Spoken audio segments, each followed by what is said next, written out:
Shifting focus now to outgoing President Ramnath Kovind, who's addressing his speech right now. संपर्क से मुझे निरंतर प्रेरणा मिलती रही।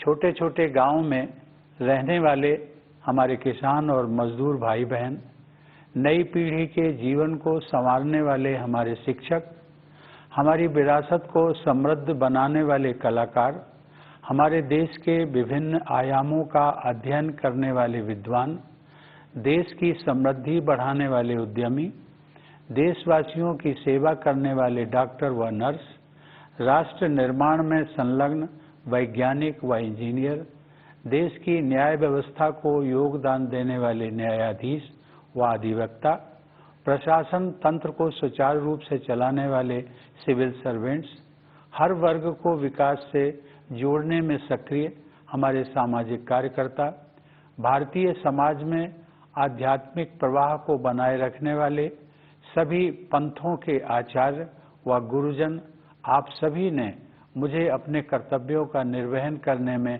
भरपूर सहयोग दिया है। संक्षेप में कहूं तो समाज के सभी वर्गों का मुझे पूरा सहयोग, समर्थन व आशीर्वाद मिला है।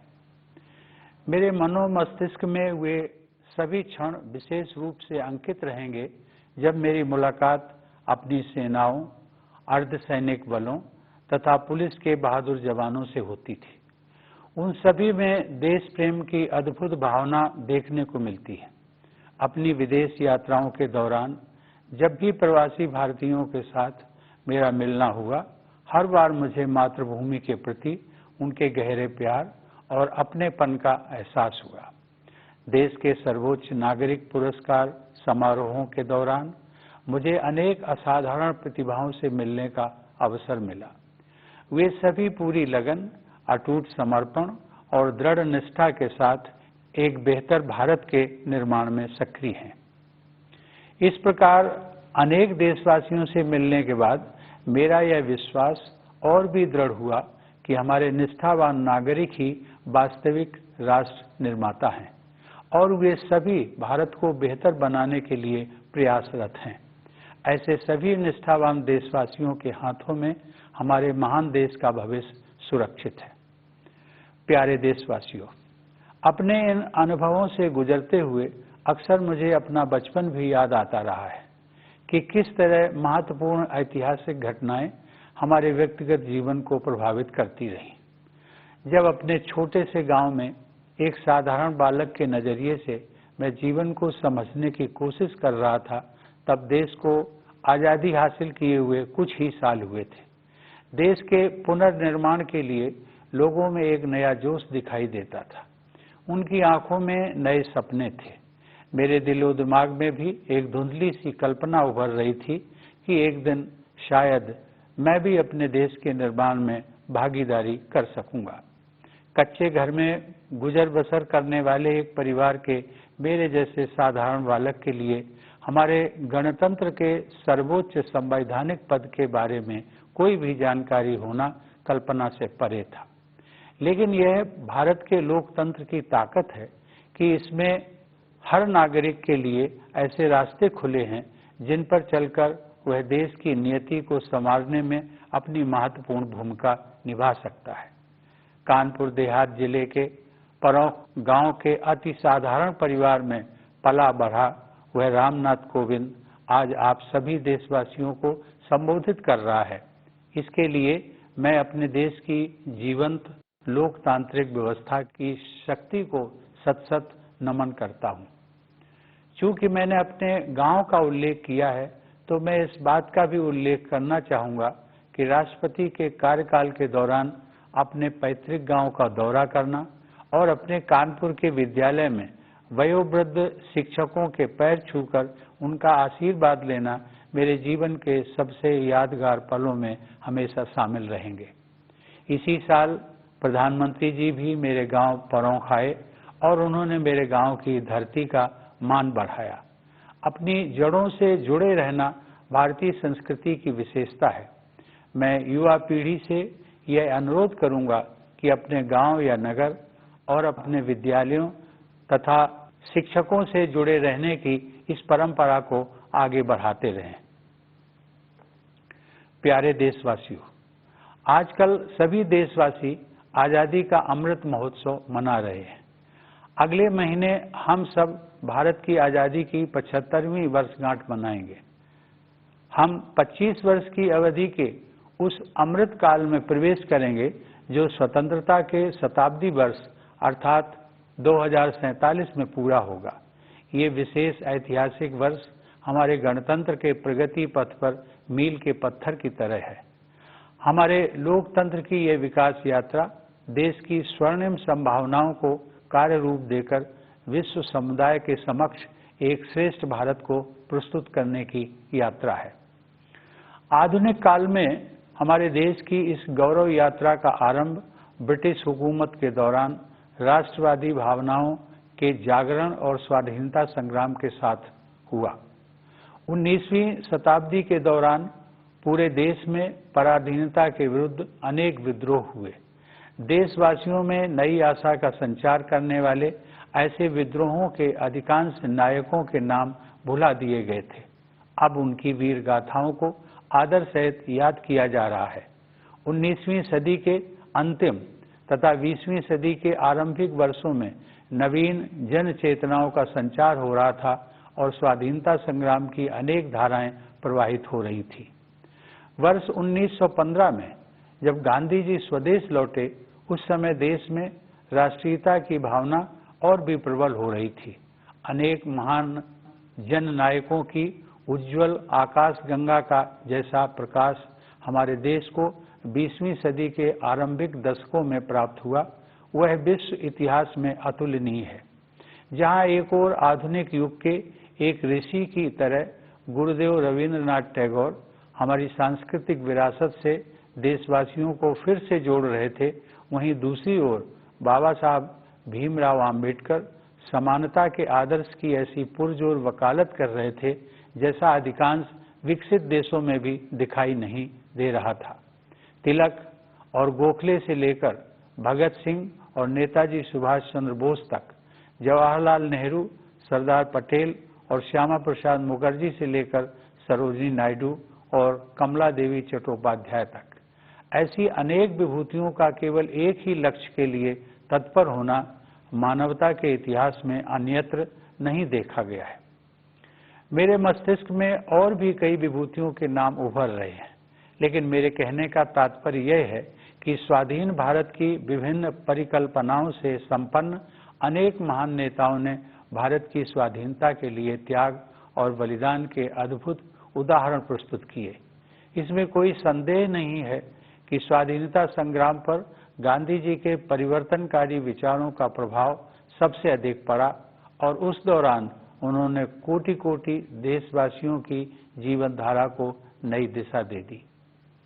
देवियों और सज्जनों, लोकतंत्र के जिस पथ पर हम आज आगे बढ़ रहे हैं, उसकी रूपरेखा हमारी संविधान सभा द्वारा तैयार की गई थी। उस सभा में पूरे देश का प्रतिनिधित्व करने वाले अनेक महानुभावों में हंसाबेन मेहता, दुर्गाबाई देशमुख, राजकुमारी अमृत कौर तथा सुचेता कृपलानी सहित 15 महिलाएं भी शामिल थीं। संविधान सभा के सदस्यों के अमूल्य योगदान से निर्मित भारत का संविधान हमारा प्रकाश स्तंभ रहा है और इसमें निहित आदर्श चिरकाल से संरक्षित भारतीय जीवन मूल्यों का हिस्सा रहे हैं। संविधान को अंगीकृत किए जाने से एक दिन पहले संविधान सभा में अपने समापन वक्तव्य में डॉक्टर आम्बेडकर ने लोकतंत्र के सामाजिक और राजनैतिक आयामों के बीच के अंतर को स्पष्ट किया था। उन्होंने कहा था कि हमें केवल राजनीतिक लोकतंत्र से संतुष्ट नहीं होना चाहिए। मैं उनके शब्दों को आप सबके साथ साझा करता हूं। उन्होंने कहा था, हमें अपने राजनीतिक लोकतंत्र को एक सामाजिक लोकतंत्र भी बनाना चाहिए। राजनीतिक लोकतंत्र टिक नहीं सकता यदि वह सामाजिक लोकतंत्र पर आधारित न हो। सामाजिक लोकतंत्र का क्या अर्थ है? इसका अर्थ है जीवन का वह तरीका जो स्वतंत्रता, समानता और बंधुता को जीवन के सिद्धांतों के रूप में मान्यता देता है।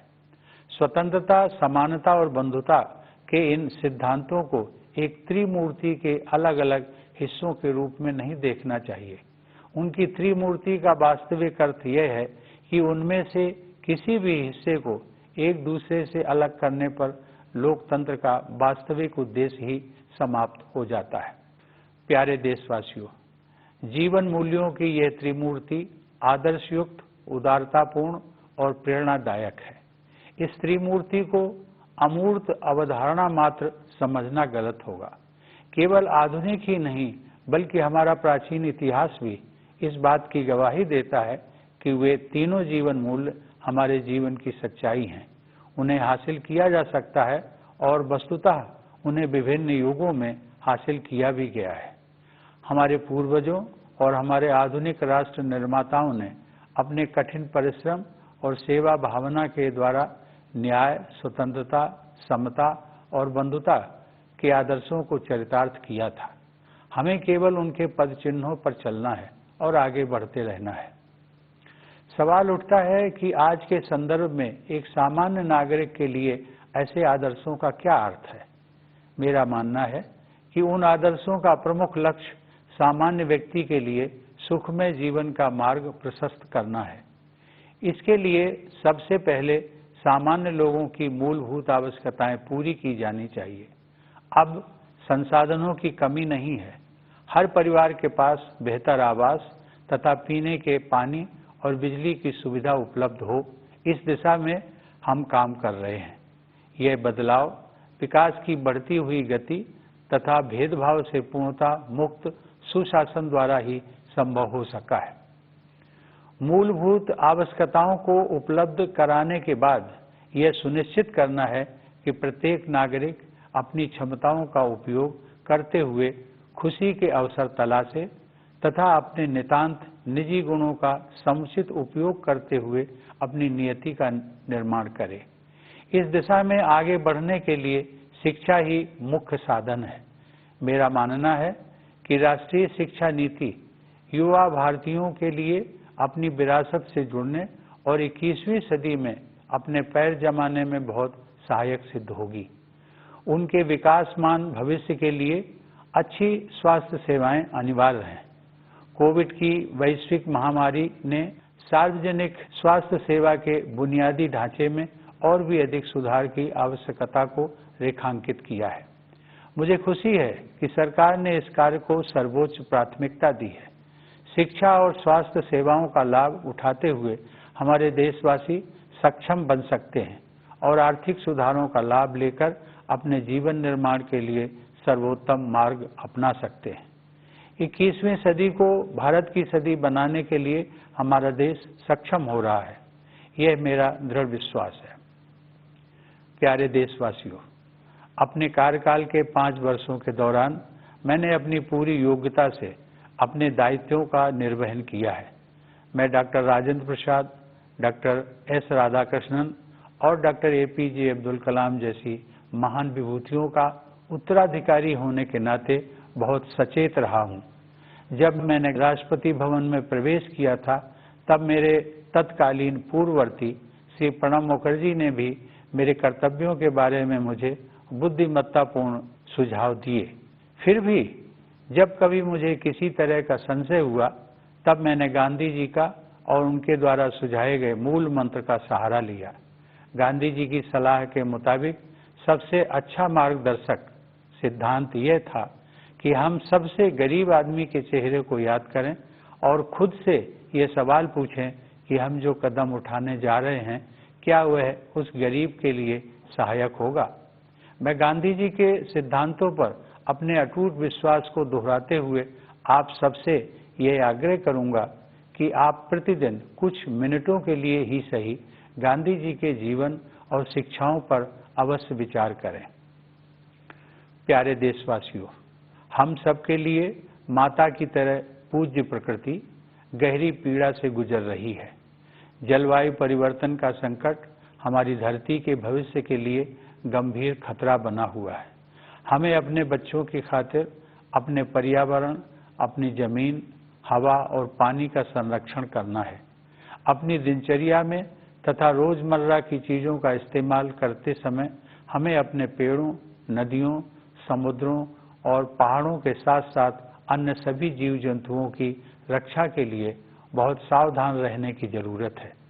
प्रथम नागरिक के रूप में यदि अपने देशवासियों को मुझे कोई एक सलाह देनी हो तो मैं यही सलाह दूंगा। अपने वक्तव्य का समापन करते हुए मैं एक बार फिर सभी देशवासियों के प्रति हार्दिक कृतज्ञता व्यक्त करता हूं। भारत माता को सादर नमन करते हुए मैं आप सभी के उज्जवल भविष्य की मंगल कामना करता हूं। धन्यवाद। जय Hind. So that is the 14th president. You're looking at the outgoing president, Ramnath Kovind. Remember, who was sworn in as the president in July 2017. And now, of course, in just about the next few hours, we'll have Draupadi Murmu as the 15th president. But very interesting words he said, and expressed gratefulness to all Indians who have given him the love, respect, and of course have acknowledged his work as well. Ramnath Kovind, the outgoing president, saying democracy in this country gives everyone a chance, and citizens are the true nation builders.